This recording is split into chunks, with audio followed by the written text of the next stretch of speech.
ये हंसी वादियाँ ये खुला आसमां आ गए हम कहाँ है मेरे साजना।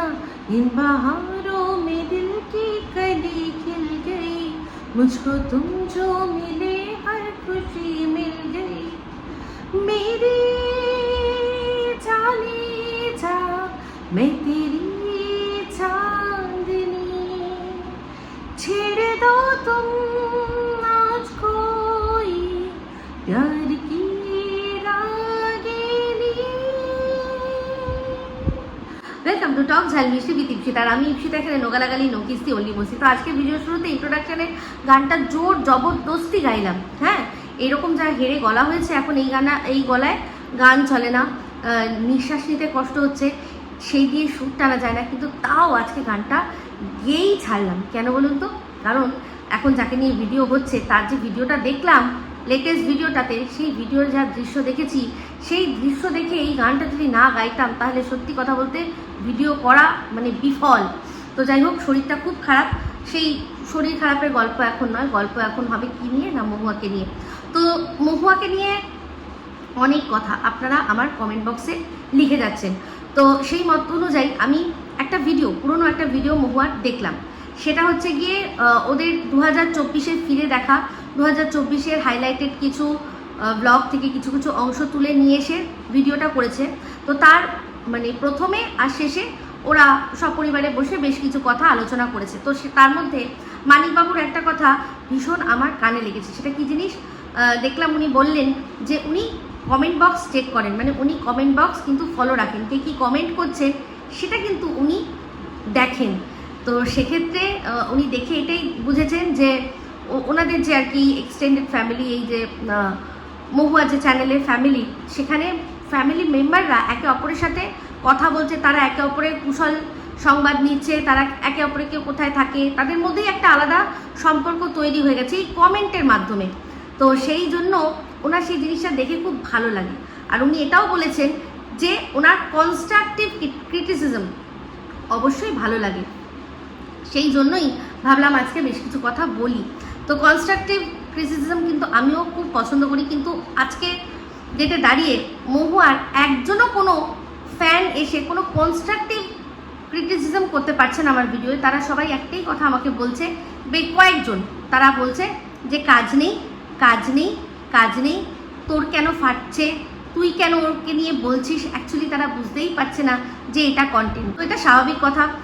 আজ থেকে 2-3 বছর আগে এই যে ব্লগিং, এই যে মহুয়া যে ব্লগ করছে, বা আমরা আরও যারা ব্লগ দেখি, সেই ব্লগগুলো যারা দেখি, সেই ব্লগগুলোও যে একটা কাজ, মানে টোটাল ইউটিউবটাই যে একটা কোনো কাজ, এটা একটা প্রফেশন। যারা ইউটিউবে ভিডিও দেয় তারা কাজ করে, এটা কোনো অ্যাবেই কোনো বেল্লাগিরি করা নয়, সেটাই মানুষ বুঝতো না। সব এটাই ভাবতো যে আচ্ছা ঠিক আছে কাজ করো, ঠিক আছে ইউটিউবে ভিডিও করো, তাছাড়া তুমি কি কাজ করো, আমি এটাই তো কাজ করি। তো তারা তখন ব্লগারদের কাজ বুঝতো না, রোস্টারদের কাজ বুঝতো না, কোনো এই ভিডিওর মানে যাই ইউটিউবে ভিডিও হচ্ছে তারা দেখছে, সবই কিছু করছে, কিন্তু সেটা যে মানুষ প্রফেশনালভাবে করছে অনেকে সেটা জানতেই পারতো না। সবাই ভাবতো টাইম পাস করছে, বুঝি অনেক টাইম রয়েছে তাই জন্য একটা ভিডিও করে দিয়ে দিচ্ছে, কিন্তু সেই ভিডিও করে দিয়ে সেখান থেকে যে তারা ইনকাম করছে, হ্যাঁ ইনকাম করছে, সেটা অনেকেই বুঝতো না।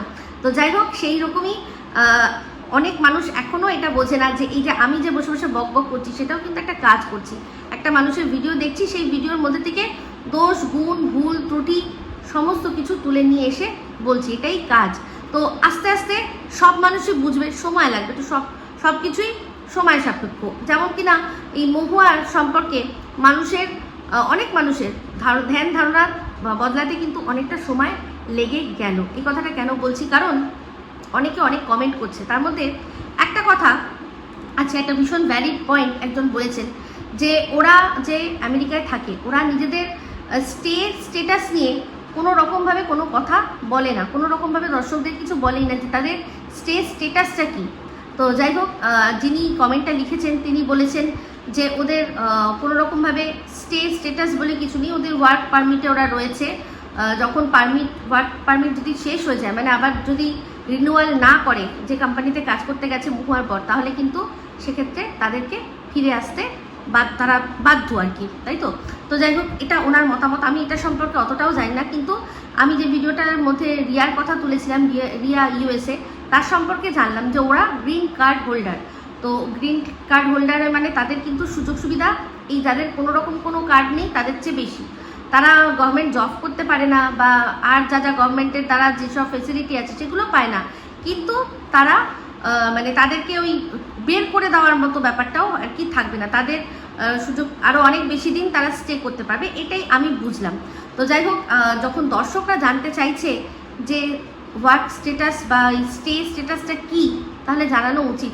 কারণ এখন শুনলাম যে আরও কড়াকড়ি হয়ে গেছে, যবে থেকে ট্রাম্প ক্ষমতায় এসেছেন তবে থেকে আরও কড়াকড়ি হয়ে গেছে। কিন্তু আমার মাথায় একটা জিনিস মানে এতভাবে মানে চিন্তা হয়, এই জিনিসটা নিয়ে আমি এখন চিন্তা করছি যে সত্যি এরকম কড়াকড়ি অবস্থা, সেখানে বিদেশিদের মানে ওয়ার্ক পারমিট না আর কি রিনিউ হওয়ার কোনো ব্যাপার আছে, সেই মতো অবস্থায় কি করে মহুয়া এই স্ক্রিপ্টেড নাটকটা তার বরকে নিয়ে করতে পারলো, যেখানে কিনা বলছিল যে বলে দাও তুমি তোমার অফিসকে যে না আমি যাব না, আমার বউ বাচ্চাকে ছেড়ে আমি কোনো রকমভাবে কাজে যেতে পারবো না, অন্য মানে অন্য কোনো শহরে আমি যেতে পারবো না, আমার যদি প্রথমত আমি যেতেই পারবো না, যদি যেতে হয় তাহলে আমাকে আমার বউ বাচ্চাকে সাথে নিয়ে যাওয়ার পারমিশন দিতে হবে। তো এই যে এত বড় বড় কথাগুলো বলছিল, তাহলে কি তখন তার মাথায় ছিল না এই জিনিসটা যে আমরা এখানে ওয়ার্ক পারমিটে রয়েছি, আমরা যদি এই ধরনের শর্ত কোম্পানিকে দিই যে আমাদের শর্তে আপনাদের কাজ করতে হবে, আমাদেরকে আমাদের শর্তে রাখতে হবে, তাহলে সেই কোম্পানি আমাদেরকে এই ওয়ার্ক যে রিনিউয়ালটা সেটা যদি না করে, তাহলে দেখেছেন আবারও প্রমাণিত হয়ে গেল, এদের কথাতেই প্রমাণিত হয়ে গেল যে এরা কীরকমভাবে মিথ্যে সাজানো একটা বানাওয়াটি নাটক করছিল, পুরো নাটক করছিল। ওরাও ভালো করে জানে যে ওরা যে কারেন্ট স্ট্যাটাসে রয়েছে সেই স্ট্যাটাসে ওদের কাছে কোনো অপশান নেই এটা বলার যে না আমরা এই শর্তে কাজ করব, ওই শর্তে কাজ করব না। দেখছিলেন মহুয়া কত সুন্দর করে বলছিল যে ছেলে মেয়েদের স্কুলের থেকে নাম কাটিয়ে নেবো, কোনো ব্যাপার না, মানে পুরো বিষয়টাই কিন্তু অ্যাকচুয়ালি একটা মজার ছলে দর্শকদেরকে বোকা বানানোর জন্যই বসেছিল, আর সেটা বানিয়েছে। সেখানেও প্রচুর মানুষ কনস্ট্রাকটিভ ক্রিটিসিজম করেছে, মানিকবাবু একবারও তার কোনো উত্তর দিল? উনি দিলেন না কিন্তু কোনো উত্তর। তো এই যে এত বড় একটা রঙ্গ তামাশা দর্শকদের সামনে তুলে ধরা হলো, করা হলো, তার জন্য একটা না ক্ষমা না নিজেদের তরফ থেকে একটা কোনো বাক্য ব্যয় হুয়া বা মানিকবাবু কেউ দুজনের মধ্যে একজনও করলেন না, যেটা কিন্তু ভীষণভাবে দর্শকরা ডিজার্ভ করে, আর তারা এটা আশাও করে যে এত বড় একটা ঘটনা ঘটে গেল যেখানে কিনা 99% দর্শকরাই বুঝলো যে এটা স্ক্রিপ্টেড নাটক। কারণ এতদিন ধরে যে মহুয়াকে দেখেছে তারা, সে এতটাও কচি বাচ্চা নয় যে আমি 4 দিন বরকে বা 7 দিন বরকে ছেড়ে থাকতে পারবো না, বাচ্চাদেরকে আমি কিভাবে ম্যানেজ করব, আমি কিভাবে ঘর সংসার চালাবো, আর হচ্ছে কি ভূতের ভয়, যে কিনা নিজেই নিজের মাকে ভূতের স্টোর দেখাতে নিয়ে যায়, সে আবার ভূতের ভয় পায় সেটা বলছে। তারপর এনসিসি সে ট্রেনিং নিয়েছে, তার সত্ত্বেও সে ভূতের কথা বলছে। তো এবার পরিষ্কার বোঝা যাচ্ছে যে এটা সম্পূর্ণ নাটক।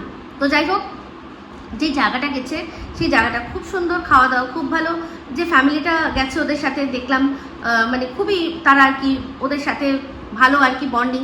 কোথাও ঘুরতে যাওয়ার জন্য সবচেয়ে যেটা প্রয়োজন হয় সেটা হচ্ছে বন্ডিং না থাকলে কোনোভাবে ঘুরে আপনি মজা পাবেন না। কারণ যদি মতেরই মিল না হয়, মনেরই মিল না হয়, তাহলে ঘুরতে গিয়ে সবচেয়ে বেশি কিন্তু বন্ধু চেনা যায়।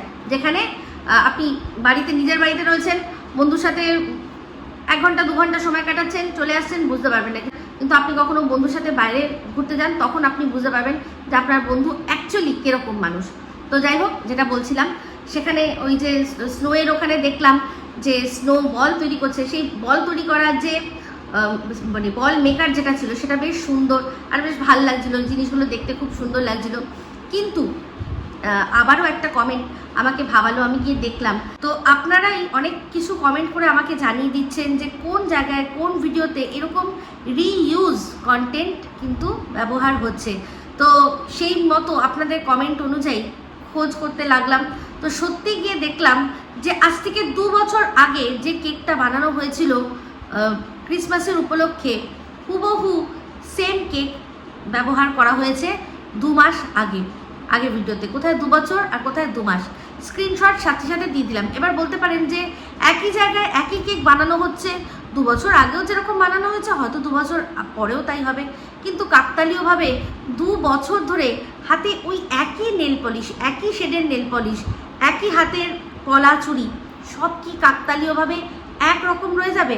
আমি মানছি যেই পাত্রটার মধ্যে মানে যে কাঠের ট্রেটার মধ্যে কেকটাকে উল্টানো হলো সেটা একই রয়েছে, সে 2 বছর একই জায়গায় থাকবে। যে ছুরিটা দিয়ে কাটা হলো সেই ছুরিটাও এক থাকবে, সব কিছুই এক থাকতে পারে, কিন্তু হাতের যে নেল পলিশটা কাকতালীয়ভাবে সেই দিন যে নেল পলিশটা বানানো হয়েছিল, যেখানে কিনা পুরো ডিটেলে কেকটা বানানো আমাদের দেখিয়ে দেওয়া হয়েছিল, সেখান থেকেই একটা ছোট্ট অংশ তুলে এখন যখন আমাদেরকে শেয়ার করা হয়েছে 2 মাস আগে, কাকতালীয়ভাবে হাতের নেল পলিশটি একই রয়েছে, এটা কখনো কি কোইন্সিডেন্স হতে পারে? আর যদি হয় তাহলে মহুয়ার সাথেই এই কোইন্সিডেন্সটা বারবার হচ্ছে, মানে ও কি শুধুমাত্র ওই সিলভার কালারের মানে হোয়াইট শেড একটা হোয়াইটের ধরনের একটা নিউড কালারের কোনো একটা নেল পলিশ ও কি সবসময় সেটাই পরে থাকে? এটা কি কখনো হতে পারে? 2 বছর ধরে ওই একই নেল পলিশ, সে যখনই কেক বানাতে যায় তখনই হাতে ওই নেল পলিশটাই পরে যায়, সেই সেম হাতের কলা চুড়ি সব এক থাকে, আংটিগুলো এক থাকে, আংটিগুলো চলো তাও আমি মানছি থাকতে পারে, কিন্তু আমার বক্তব্য শুধু নেল পলিশটা নিয়ে। কাকতালীয়ভাবে যখনই যায় সে কেক বানাতে তখনই সেই এই কালারেরই নেল পলিশটা পরে, এটা হতে পারে না। তো অবশ্যই আপনারা গিয়ে কমেন্ট করবেন, আমি চাই মানিকবাবু এটার উত্তর দিক, কারণ উনি তো বলছেন যে কনস্ট্রাকটিভ ক্রিটিসিজম পছন্দ করি, তো এটা তো কনস্ট্রাকটিভ ক্রিটিসিজমেরই অংশ, যেটা কিনা দর্শকদের ভুল দেখানো হচ্ছে, ঠকানো হচ্ছে, সেটা ধরিয়ে দেওয়াটা আমি জানতে চাই, আমি দেখতে চাই যেটা কি সদুত্তর আসে। তো দি মহুয়া যার এত ফ্যান ফলোয়িং, তার সম্পর্কে তো মানে এমনি আমি চট করে কোনো রকম কোনো অ্যালিগেশন লাগাতে পারি না, নিশ্চয়ই প্রমাণ তথ্য সব রয়েছে, তাই জন্যই আজকে মুখ খুলতে বাধ্য হয়েছি, কারণ দিনের পর দিন দর্শকদের ঠকিয়ে এরকমভাবে চলা যায় না। তো সেই জন্য তাকে বুঝতে হবে, এত কম্পিটিশান, এত মানুষ এত ভিডিও করছে, তাকে সবাই দেখছে, তাকে ভালোবাসছে, সেই ভালোবাসার মর্যাদাটা তাকে রাখতে জানতে হবে, সে সামহাও রাখতে পারছে না। তো এই যে বক্তব্য এরকমই একটা বরকে এরকমভাবে বলছে যে চাকরি ছেড়ে দাও, কোনো ব্যাপার না, কারণ সে জানে সে যেভাবেই হোক ইউটিউবে যতদিন দর্শক রয়েছে, ভোলা ভালা দর্শকরা রয়েছে, তাদের ঠিক টুপি পরিয়ে সে ইনকাম করে নিতে পারবে, তাই না? সত্যি খুব খারাপ লাগছে, মানে আমি যখন এই তথ্য প্রমাণটা জোগাড় করতে যাচ্ছি, আমি বারবার বলছি যে হয়তো ওনার ভুল হতে পারে, হয়তো এটা ভুল হতে পারে, হয়তো দুটো ফুটেজ এক নয়, আমি ভালো করে দেখব, অনেকবার করে চালিয়ে দেখে এটাই বুঝলাম যে ওই ভিডিওর থেকে ছোট্ট একটা অংশ এই 2 মাস আগে ব্যবহার করা হয়েছে, 2 বছর আগের মানে পুরো কেক বানানোর ভিডিওর ফুটেজ থেকে জাস্ট কেক কাটার অংশটুকু তুলে নিয়ে এই 2 মাস আগে ব্যবহার করা হয়েছে।